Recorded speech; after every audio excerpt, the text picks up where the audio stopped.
प्रधानमंत्री हिंदू, मुख्यमंत्री हिंदू, देश के सभी मंत्री हिंदू, कि जो हिंदू के लोग हैं उनको मुसलमानों से खतरा है। प्रियंका गांधी जी जो अपने पिता को इतने सही रूप में देखती हैं, उनको आप कहते हैं कि उनके पिताजी देशद्रोही हैं। अरे आपको डूब मरना चाहिए। जनता के हित की बात करता हूं तो मैं देशद्रोही हूं, अगर मैं महिला उत्पीड़न की बात करता हूं तो मैं देशद्रोही हूं, अगर मैं रोजगार की बात करता हूं तो मैं देशद्रोही हूं, अगर मैं इस देश की सुरक्षा की बात करता हूं तो मैं देशद्रोही हूं। और ऐसा देशद्रोही साबित होने में मुझे गर्व होता है। 3 चरणों का मतदान कंप्लीट हो चुका है और अब जिस तरह से 3 चरणों के अंदर आपने वोटिंग देखी होगी और आधे देश के अंदर चुनाव हो चुका है। ये भी एक सबसे बड़ा कारण इसका देखने को मिल रहा है। अब देखना होगा कि आधे देश के अंदर जब चुनाव हो चुका है, किसकी सरकार बनने का रुझान आपको इस आधे देश के अंदर चुनाव से लग रहा है? देखिए, सरकार का तो पूरी तरीके से इंडिया गठबंधन, और इंडिया गठबंधन मैं क्यों कह रहा हूँ ये देखिए, 2 चरणों की वोटिंग नहीं हुई थी। इससे पहले क्या मोदी जी का नारा था, 400 पार। 2 चरणों की वोटिंग हुई, इन्होंने पूरा अपना शब्द ही बदल दिया। राजस्थान के मंच पे उन्होंने क्या बोला आप देखे होंगे, कि जो हिंदू के लोग हैं उनको मुसलमानों से खतरा है। आप क्रोनोलॉजी समझिए, इस देश में सबसे ज्यादा हिंदू है, प्रधानमंत्री हिंदू, मुख्यमंत्री हिंदू, देश के सभी मंत्री हिंदू, और देश के आधी से ज्यादा आबादी हिंदू, और आप बताते हैं मुसलमानों से खतरा है। सबसे ज्यादा इस देश में महंगाई है, बेरोजगारी है, महिला उत्पीड़न हो रहा है, और आप कह रहे हैं मंगलसूत्र। किन शब्दों का आप प्रयोग कर रहे हैं? आप इतनी अभद्र टिप्पणियां कर रहे हैं एक ऐसी पार्टी, राष्ट्रीय पार्टी, कि उनके नेता के बारे में ऐसी अभद्र टिप्पणी कर रहे हैं कि वो देशद्रोही हैं, जिन्होंने देश के लिए अपना शरीर समर्पित कर दिया, जो शहीद हो गए, जो शहीदी में लिपटे हुए। जब एक 19 साल की महिला प्रियंका गांधी जी जो अपने पिता को इतने सही रूप में देखती हैं, उनको आप कहते हैं कि उनके पिताजी देशद्रोही हैं। अरे आपको डूब मरना चाहिए।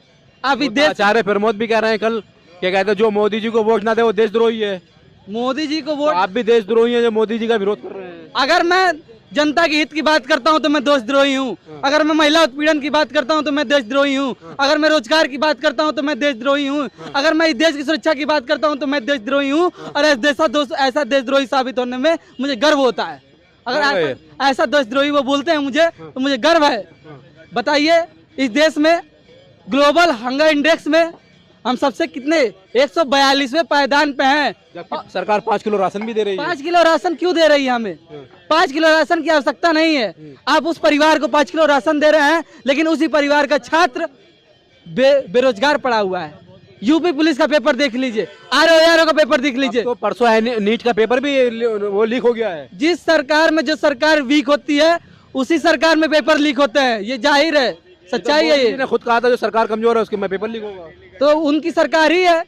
किस प्रकार की सरकार वो बना के रखे हैं? जंगल राज है पूरा यूपी, कानपुर, झांसी, महाराष्ट्र, वाराणसी, कहाँ कहाँ का मैं नाम ना लूं। आज महिलाएं रात में घूमने के लिए सुरक्षा नहीं है कुछ प्रकार की। पुलिस के पास जाती है FIR लिखवाने, पुलिस FIR नहीं लिखते हैं। किस प्रकार की कानून व्यवस्था आपकी है? पूरी चरमराई कानून व्यवस्था है। क्या लग रहा है 80 सीटों में से जो भाजपा गढ़ बन चुका है उत्तर प्रदेश, कितनी सीटें इंडिया गठबंधन की? कौन बता रहा है गढ़ बन चुका है? कोई गढ़ नहीं है। 2014 में भी क्लीन स्वीप किया भाजपा ने, 2019 में भी क्लीन स्वीप किया। 2014 से लेकर एक बार 5 साल के लिए इनको प्रधानमंत्री बनाए थे ना, हमें भरोसा था कि अगर ये देश के लिए कुछ करेंगे। फिर 5 साल बाद सोचे ये लड़े, फिर हमने सोचा कि अच्छा चलो इस बार नहीं, अगली बार पक्का कर देंगे। 10 साल हो गया, आप पूरी तरीके से जुमला ही देते रह गए। जुमला की दूसरी वैकेंसी खोल दी, गारंटी, मोदी की गारंटी। मोदी की गारंटी नहीं है, मोदी का ढकोसला है, मोदी की जुमलाबाजी है, मोदी का ये मनगढ़ंत बयान है। मोदी जी इस बार पूरी तरीके से जा रहे हैं। आप देखिए, वो एक जो एरोप्लेन लॉन्च करते हैं, वो एरोप्लेन में भी नहीं जाएंगे। ऐसी जगह भागेंगे कि जनता खोजेगी अरे मोदी जी गए कहाँ, लेकिन कभी जनता को पता भी नहीं चलेगा। कोई पता भी नहीं।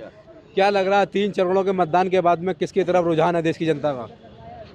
ये तो जनता खुद समझ चुकी है और जनता के मन का फैसला हो रहा है। क्या फैसला हो रहा है? कौन क्या फैसला दे रही जनता? जनता अपने अब मन की बात सुनाने जा रही है। आने वाले 4 तारीख को अपने आप दम सही हो जाएगा। तीसरी बार हैट्रिक लगा देंगे मोदी जी? तीसरी बार? हाँ। फिर बोलिए। पहली बार हैट्रिक लगा देंगे, मतलब तीसरी बार प्रधानमंत्री बन जाएंगे?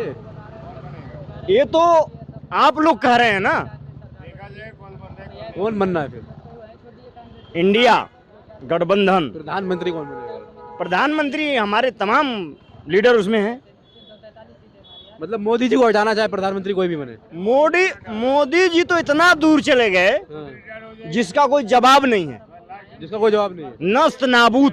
हाँ भैया देखिए, ऐसा है, मेरा कहने का मतलब है कि इस देश में इतने लोग हैं कि क्या इन जितने भी लोग हैं इनको रोजी रोजगार जितना होता है इनके हक पे दिया जाना चाहिए ना, है।